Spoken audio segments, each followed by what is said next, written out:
unable to rein in these developments. But now, they are increasingly unwilling to do so. Indeed, under President Trump, the United States is now turning quite explicitly to its own version of this approach. I think of the U.S. position that Ukraine's sovereignty can only be defended if it surrenders its mineral wealth to the United States. Obviously, I'm also referring to the President's musing that Canada and Greenland should be acquired by the United States.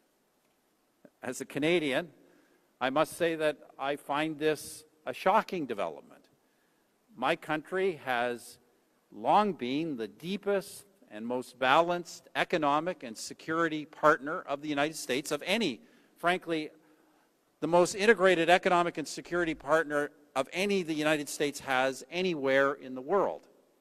Yet, the American president is now openly questioning Canada's sovereignty. That has been jarring for every element of Canadian public opinion. Now, I don't make this observation about America's evolution entirely out of censure. This development is somewhat understandable. After all, the rules-based order has increasingly been used as a constraint on the United States alone. It has certainly not been a constraint on its geopolitical rivals, but it has often not been a constraint on America's own allies either, because the truth is that they have too often been willing to free ride on American economic access and security guarantees, while at the same time charting international courses without any reference to their relationship to the United States. In any case, what I'm seeing in the world is that given this new multipolar disorder, and particularly given the growing rivalry between the United States and China, many smaller and weaker countries are attempting to protect themselves by hedging between these powers. However, that need not be the case for this country, India. Fortunately for India, this rising nation should be more than able to cope with this new state of affairs. Now, it's true, as I understand it, that India would have preferred a different course. India would have preferred a revamp of global rules and multilateral institutions to recognize its importance. Sadly, those such global rules and multilateral institutions now seem increasingly doomed to fall by the wayside. However, I'll come back to that. But in any case, the decline of global rules and multilateral institutions does not mean that India need to be forced into mere hedging strategies, because India is itself emerging as an important global power. And India can be that kind of power both because it is big enough and because it possesses attributes that make it an attractive partner for other major powers in the world. First, let's talk about size. India is on track to become the largest country in the world by population, if it has not already done so. Your economy, by any measure, is no less now than the 5th largest in the world, and it is growing more robustly than any other country in that top category. Combine this with your huge landmass and your unique cultural force, and India is unquestionably on track to become a new global power in its own right. Now, I do not say this to flatter, because India does have some significant challenges. Your economic structures, particularly in agriculture, could hold this country back. Also, India's military might does not yet match its economic strength. And military strength in this new dog-eat-dog world is really going to matter. And your influence, even in your own neighborhood, is today challenged, both by China on the one hand and by forces in the Islamic world on the other. But as I've said, India has attributes that make it a desirable partner rather than a target for other world powers. For example, you've long had a productive alliance with Russia. It's something that, as a longtime opponent of Vladimir Putin, I admit only grudgingly, but it is real. India's democratic ethos also makes you a compatible force with the European Union and, of course, even more importantly, with the United States, particularly as you both cannot ignore the nature of China and its long-term threats. India's status as an emerging post-colonial nation also allows you to build linkages with many others in the global south, regardless of their systems of governance. I think, for example, of the Gulf, of Africa, Brazil, many others. So despite this new emerging multipolar global disorder, India is one country that should grow in influence and that should continue to prosper. However, ladies and gentlemen, friends, if I may, we should be under no illusion that the world I'm talking about, the world that is emerging, is not a desirable state of affairs for humanity. In fact, this state of affairs ominously mirrors the rivalries of the pre-World War I period, and history tells us where that led. God help us as we enter a new such period with its combination of advanced weaponry and computer power. So for this reason, I do hope that India will not totally succumb to hard power, sphere of influence global politics, but that you will, on some level, also continue to champion the soft power values of the free and democratic civilization of which you are a member. Look at the challenges that confront us.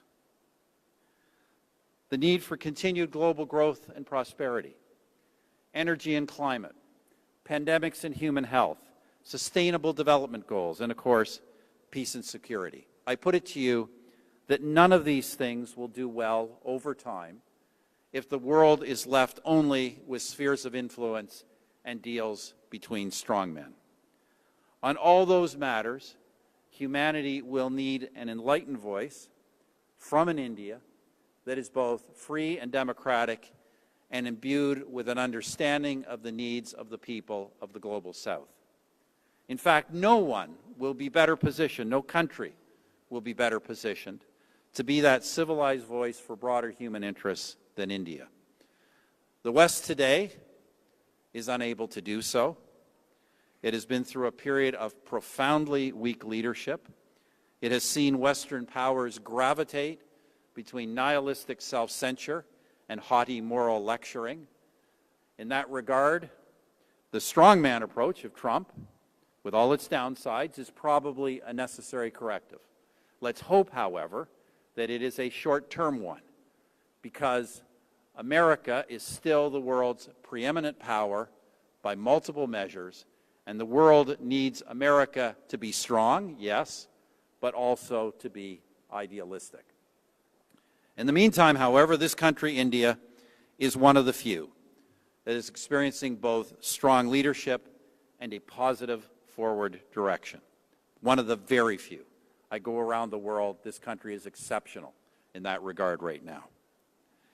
The India I visit regularly is buzzing with optimism and ambition. India is modernizing at home and moving forward on a myriad of relationships abroad, and it is doing many useful things. I think, for example, of India's G20 presidency, where your country spoke not merely for itself, but for an entire cohort of nations and their concerns from Latin America to Africa and elsewhere.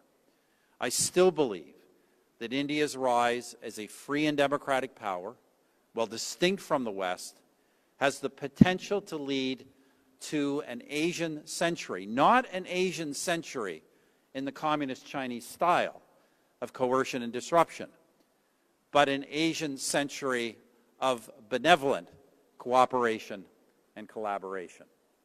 I've spoken before of India's great potential, not merely as a mere echo of Western liberalism, but as a free and democratic society shaped by its own history, culture, and nationalism. That, I believe, is one of humanity's great hopes for light in what are these darkening times. It is, in fact, the very nature of India that allows for forums like this, truly global ones, of competing ideas and thoughtful exchange. Now, I do want to address one other question and one other set of issues, and that is the elephant in the room.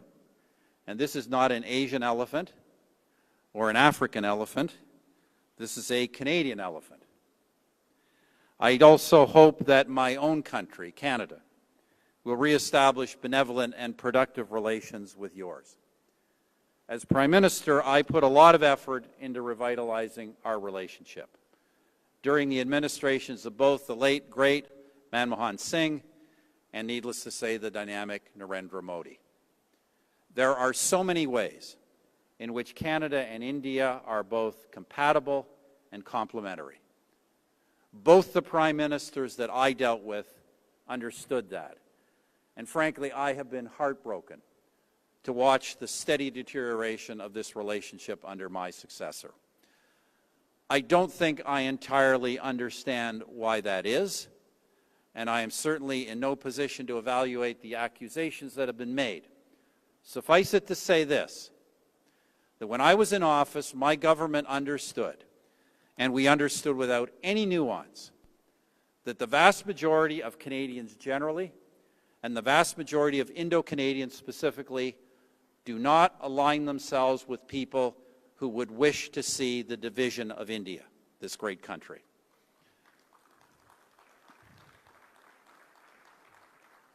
Let me leave it at that, except to add that now, with my own country, Canada, facing for the first time in well over 100 years a hostile United States, we on our side need to rebuild the Canada-India relationship as never before. In any case, as you here in India navigate this new world, as you build on your own strengths and deftly create linkages both west and east and north and south, I hope you will not forget about us in Canada, nor will you forget that a truly great world power strives to create peace and prosperity for all of humanity. Thank you.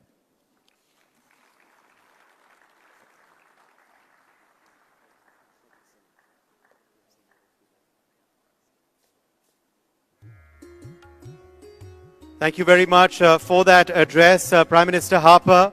You've truly set the tone, of course, for India-Canada ties ahead, and also given us much to ponder about India's position in the New World Order. But I'd urge you to please stay on stage for a very special question and answer session as well. There are some further questions that my colleague Megha Sharma would like to pose to you on your address and your wider vision for not just South Asia, but the world at large. So now over to Megha for this next special session as we continue Prime Minister Harper's time with us on stage at the NXT Summit. Thank you, Uday, and a very warm welcome from all of us at NEXT to you, Honorable Prime Minister Stephen Harper. Let's dive straight into it, and we are talking about NEXT in democracy.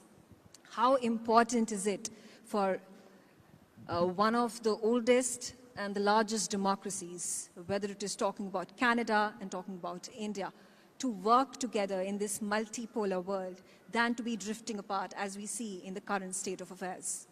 Look, I think it's very important. You know, I do think, well, I talked about the fact that, you know, it's kind of increasingly a multipolar disorder everywhere and increasingly dog-eat-dog. I do think there is still, most of the time, fundamentally a difference between democratic and authoritarian regimes. Authoritarian regimes, by the very nature of their power structures, tend to be aggressive, predatory. And I think democratic nations, by their very structures, power structures and processes, tend to be countries that look for cooperation, collaboration, look for mutual gain instead of zero-sum. So in that regard, I think it's very important that democracies work together. Look, President Trump's views on this are harder to ascertain right now. what I will try and say charitably is it's clear that President Trump doesn't regard democracy as sufficient to work together. There also has to be a real alignment of interests and activities, and I don't disagree with that. But I just hope it's not forgetting that the nature of America and of our countries, India and Canada, means that we really do have a special ability and mission to make the world as a whole a better place. Right, absolutely. And you talk about President Trump and his second term as the U.S. president of talking about, in the larger scheme of things, there has been a dramatic shift in his policy vis-a-vis Canada, whether it is talking about huge tariffs being imposed, the threats that he has been issuing, talking about making Canada the 51st state of United States of America. How do you view the current state of affairs, particularly in this dynamism that we witness right after his election as the president? Well, first, Mika, I think it's important to say, and I'll be the first to admit, I have been surprised by a number of things President Trump has done, both domestically and foreign, not all bad, but I've been surprised in the sense that I expected more continuity with the first term. Yes, I did expect him to be more bold and aggressive in the directions he was going, but there has been some significant discontinuity, and one of them, of course, is what seems to be increasingly hostile view of a number of traditional allies. And in all honesty, I can't entirely explain it in the case of Canada. In fact, I can't really explain it at all. There is no doubt that President Trump and Prime Minister Trudeau had a poor relationship, and there's kind of hostility on that level. But President Trump's comments about Canada go well beyond disagreements with our government. President Trump has repeatedly asserted that Canada, in both economic and security terms, is a massive drain. First of all, on economic terms, that Canada is a massive drain on the American economy. He has asserted that on the security front that we are an enormous burden on American security and present a significant large-scale security threat on our border. The difficulty I have with these things, and it's not to suggest that there aren't economic or security irritants we can discuss, and certainly Canada should be spending more on defense, but these are propositions of President Trump are just fundamentally untrue. Canada-U.S. trade is 98% tariff-free and almost entirely beyond that unencumbered by non-tariff barriers. It's the most integrated economic relationship in the world. Canada is the United States. Right now we have a small surplus with the United States, but Canada is the United States' largest export market in the world. We are a larger, and many Americans don't understand this, Canada is a larger export market to the United States than all the countries of the European Union combined. It is a massive economic asset for the United States. Obviously, they are an even bigger asset relatively for us, but it's a massive economic asset. In terms of security, are there issues on the border? Yes, but the northern border is not the southern border. They're not hundreds of thousands or millions of people crossing the border. In fact, I think Canadian law enforcement will tell you the flow of guns, gangs, and drugs come just as much north from the United States as they do south to Canada. In fact, I would suspect they come north much more frequently than south. So these positions of the president are just not based on fact. I will also say, Miga, because we don't know where this is headed, that I don't think they represent any significant element of American public opinion. There is no significant American economic lobby pressing for comprehensive tariffs against Canada. In fact, quite the contrary. The vast majority of the economic actors in the United States would oppose tariffs on Canada because it would hurt the American economy. There is no movement for annexation of Canada in the United States. There was over 100 years ago, But there is, I'm not even aware of the existence of an organization in the United States that advocates that. So these seem to be, at the moment, views of President Trump. For what reason, we don't know. They shouldn't be dismissed because he is the president and he has the capacity to create public opinion in his own, in his own right. But as I say, it's kind of, I think most Canadians are finding this kind of a parallel universe. Right, absolutely. So then, why do you think in his second term he has come down so heavily on Canada? Why this dramatic foreign policy shift when you talk about the country? I do not know. I tell people there are 5 possible layers of explanation. One is that it's shock effect, entertainment, dominating the headlines. Second is that intense dislike of the current government of Canada and its Prime Minister, that's personal. The third is that it's laying the groundwork for some kind of, laying the groundwork for leverage for some kind of big ask from Canada on the trade or our security front. But what that is, I don't know, and nobody does.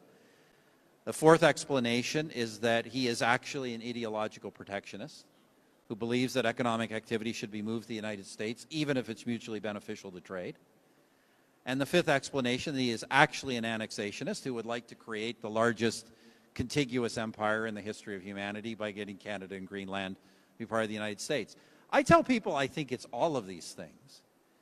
But what we don't know is what is actually important to President Trump and what he will press forward with. I must admit, as I say, I don't, the President of the United States can make his own decisions, but I don't understand, given all the challenges in the world and all the challenges that the United States has at home and abroad, why this kind of almost warlike footing with Canada makes any sense. I just don't understand it.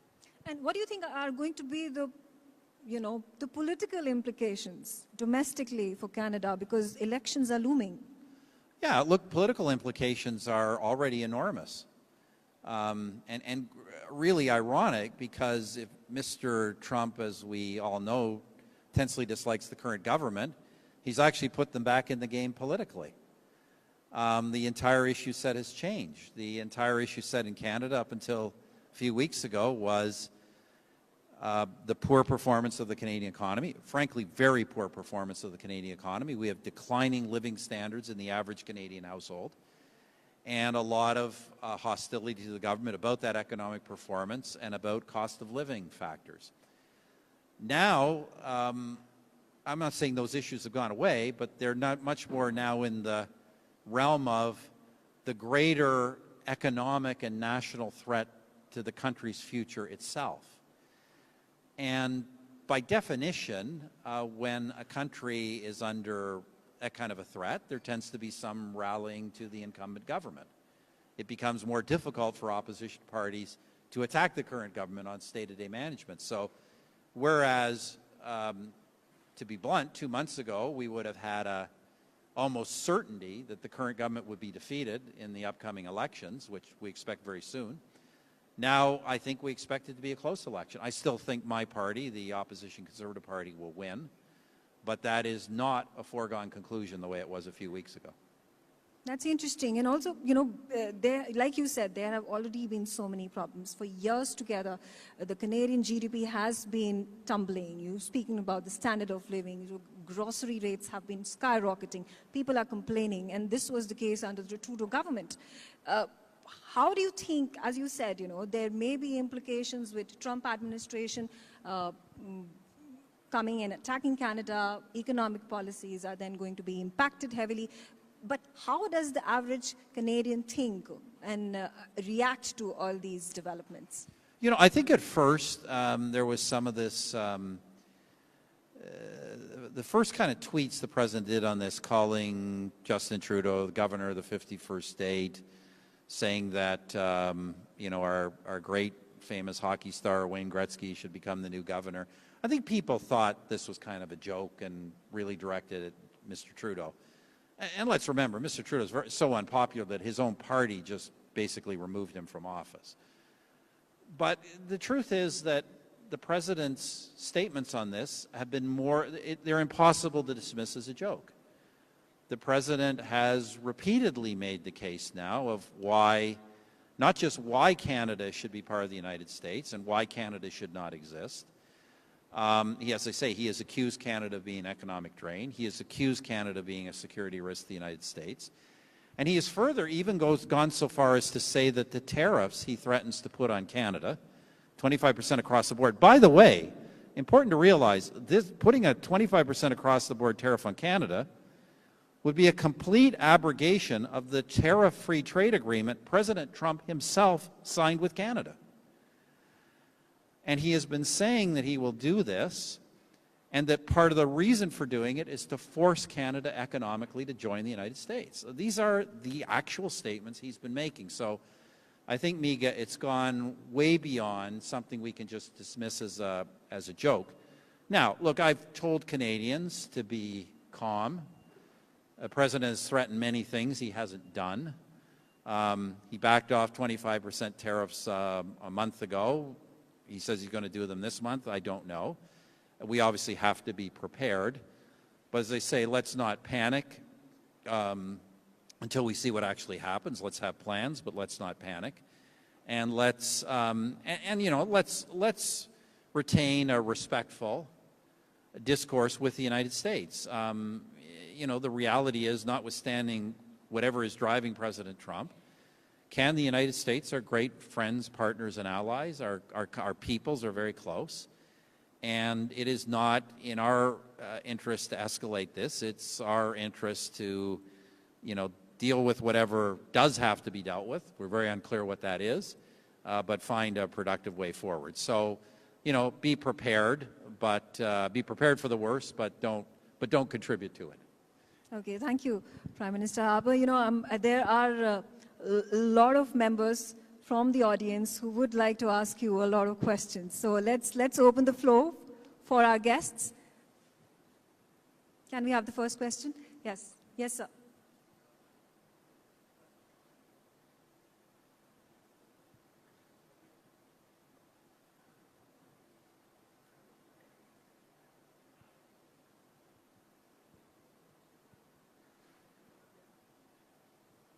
Thank you for that very insightful interview. And Shri Kartikeya Sharma, Member of Parliament, Rajya Sabha, has a very... I think we've got a mic problem. Very... Good morning, Prime Minister. I wanted to know, in the face of a hostile America, how do you see the bilateral ties between Canada, India, and also the trade relations?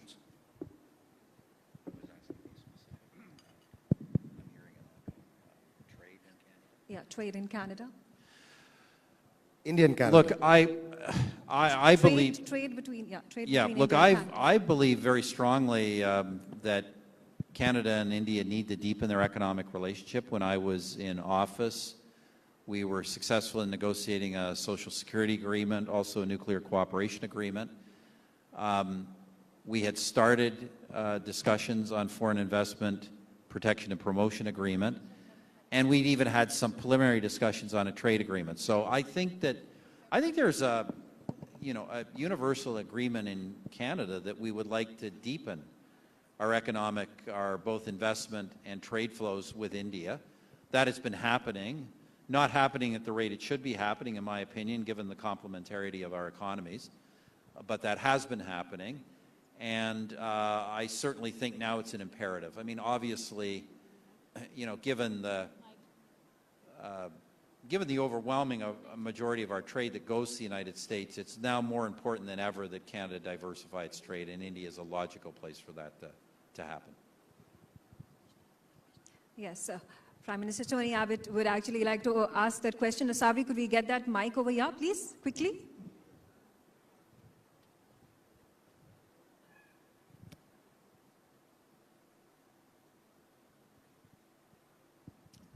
Well, Stephen, thank you for that very thoughtful and insightful address. I'm going to suggest later today that on balance, Trump is more good than bad for the wider world. And I'm wondering what you think is he more good or is he more bad for the wider world? Yeah, look, Tony, Prime Minister Abbott, great question. Look, I thought, looking back, I'd be very candid. I looked at the last time President Trump was in office, those 4 years. Obviously a time of upheaval. He challenged many basic assumptions of U.S. foreign policy. And then we had 4 years of the Biden administration. I think it is unquestionably the case that the world was stronger and safer under the first Trump administration than under the Biden administration. We had, subsequent to Trump leaving office, we had 2 major wars break out, and threats of wars elsewhere. We had the further retreat of democracy and democratic nations around the world. And frankly, just I thought just a heightened lack of clarity from the West about who its friends and enemies were. I mean, we saw it with this country. We saw in the rather cool treatment that the Modi government got from the Biden administration frequently. We saw those kinds of issues. So, Tony, I would have told you and felt very strongly that during the election, based on everything the president was saying, that the world would become once again stronger and safer under a new Trump administration. I think the jury is now out. I think we've got to admit that we're all being thrown some curveballs. And the curveballs are 2 things, one of which I already alluded to. The president's seemingly agnostic view about whether a country is democratic or not as being an important thing. President Trump's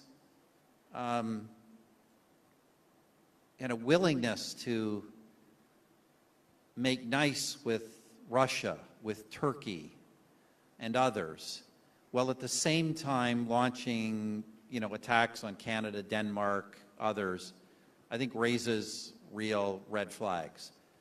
And I think it's just the broader case that it's not clear who in the president's mind are friends and who are opponents. And I must tell you, well, look, I understand the geopolitical argument that wouldn't it be great if the United States could cement a better relationship with Russia and pull Russia away from China. That's a great theoretical argument. The problem is this. You and I, and more so me, my time in office, spent a lot of time with Vladimir Putin. Like, I watched George W. Bush and Barack Obama try to make an ally of Vladimir Putin. Vladimir Putin doesn't want to be an ally and is not an ally and will never be an ally. He is a geopolitical rival of the United States who is intent on the destruction of American power in the world. And the fact that President Trump doesn't seem to understand that, I think, is very concerning.